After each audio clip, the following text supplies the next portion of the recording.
Hey guys, it's been a little while since we have posted a video, so I wanted to give you some updates. I know I say this so much this year, but these past few weeks have been horrifying, honestly. I don't want all of my videos to just be lamenting, so I do have something positive to say at the end. So really, I want to focus on if anybody else is having a rough year like we have had this year. I want to talk more about that at the end, but let me tell you what has happened since our last video. So my mom was put in the hospital for a week, and she just got to go home a couple of days ago, and she is on oxygen. So anyway, we've been trying to get things moved, you know, the 90-minute drive from my other house out here to the homestead.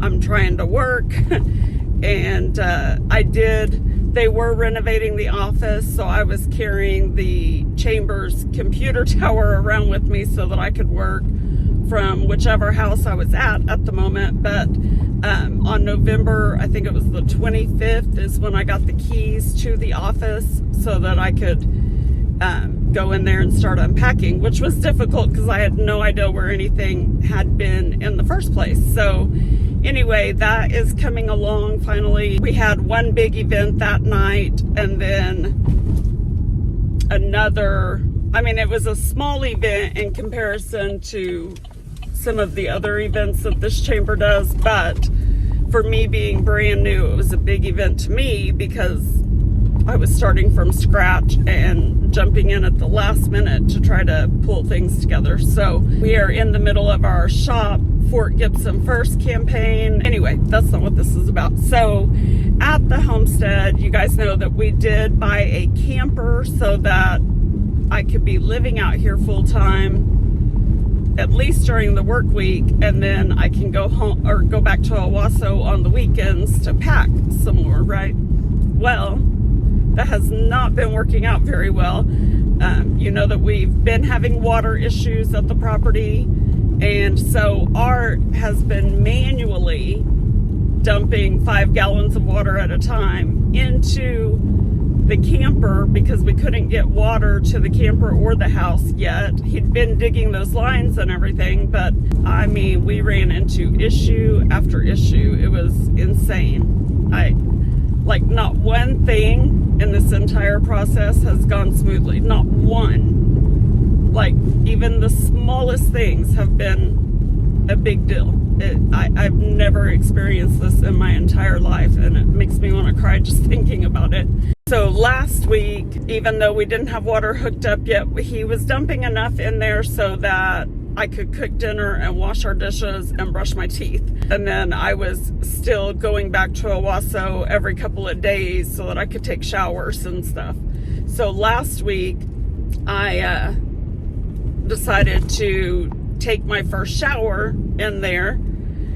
And when I got out, there was more water on the ground than what I was pretty sure I had used in the shower. So I texted him video and showed him, oh my gosh, I think there's a pipe leaking or something. Something is not right here. So I had to mop that up and then race out the door to work. I had been hesitant to take another shower since then, but I think it was on Thursday. Thursday. I took another shower, but what I did was just to make sure it wasn't me splashing water out, I really took more of like I don't know how you say it, but anyway, I just kind of sat down in the shower floor and just kind of sponged myself off and used the wand, and too much detail. But anyway, got out and the floor was flooded again. So I was like, no, okay, there is definitely a leak somewhere. I went back to Owasso for the weekend. Oh, and in the middle of all of this, I was trying to go visit my mom at the hospital and all of that stuff. So she was in Tulsa, so you know, driving back and forth from Muskogee, Fort Gibson, Tulsa, Owasso, it was just a lot of miles and a lot of time wasted in the car. And so, long story short, This weekend, Art texted me and said that he got water connected to the camper now.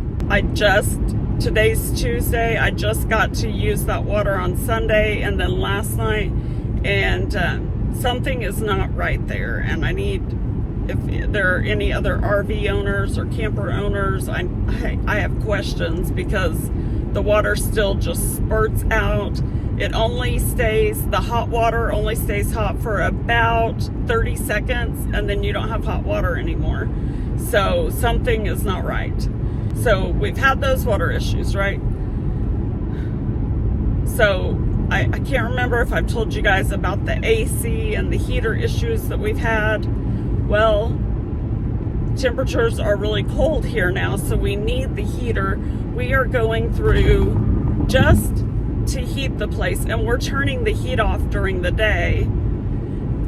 We weren't at first, but then we were going through so much propane. We're going through 2 tanks a week, and that was with us only being there a couple days out of the week.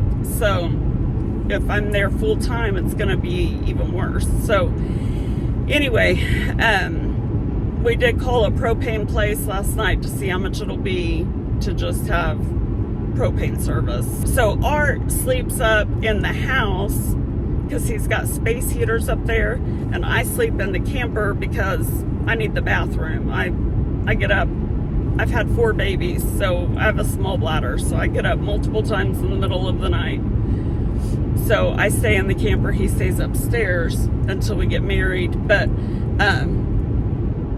last night I kept texting him because I don't know what was happening, but the heater would not stay on, the propane. I kept texting him saying, are you sure there's enough propane out there? Because the heater went off again, and I had it set to like 77, just trying to get it to kick on, and it would not. When it would come on, it would only be for a minute, and then it would kick back off. But I had a space heater in the kitchen. Oh, and you can kind of see this now too. On Sunday before church, I was on the treadmill and had my phone in my hand, and it slipped right out of my hand and went flying into my eye. So I gave myself a black eye. I mean, you can't make this stuff up. It's crazy, all the different things that have happened this year. So last night, I was bawling my eyes out in bed just because I was so cold. I was curled up. He had brought me one of those little stick-on thermostat thingies, and so I had that in the bedroom anyway. It was 44 degrees when I woke up this morning, and when it's that cold, it's really hard to get motivated to get out from underneath the covers. Also last night, he was finally able to get underneath the tub and the shower part to see what was going on, and we realized there's a big crack in the porcelain of the tub. And he said you can tell that they tried to fix it, because he said that you can tell where they tried to seal it up, but it did not work. So it was still flooding and everything. So he put some silicone on it.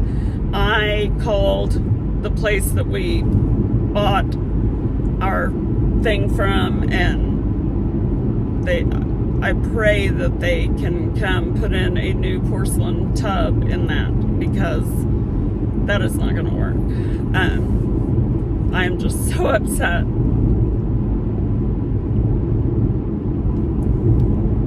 With all the issues, it's too much.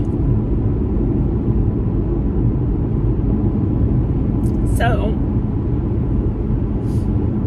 if you're thinking about getting a used camper or RV or something, I do want to do a different video soon to tell you some of the things to watch for, and maybe some of the things that you need to know beforehand that we didn't know, and we needed someone to walk us through it. And we thought having my parents there to look at it before purchasing was a great thing, but I mean, even they didn't notice all of the issues that we would have wound up having. Honestly, at this moment, I would say if you can avoid buying a used one, don't buy a used one. It was the worst mistake we ever made, I think. like I said, I want to get my videos back to being useful and not just lamenting. I wanted to end this one on a positive note, and right now, as I was praying last night, you know, being in there in the cold, and the breaker kept tripping, and so the electricity kept going off. The lights would still work, but my little space heater wouldn't work anymore. And of course the furnace wasn't working, and I was just freezing to death, and I felt so bad because Art kept coming downstairs to check on things, and he usually goes to bed by 9 o'clock, and it was midnight and he was still coming in and out checking on me, and I think he got up at like 4 o'clock this morning to go to work or something like that. So I feel really, really bad. But the positive note that I want to end on is that I've always believed that you can always look for the silver lining in things.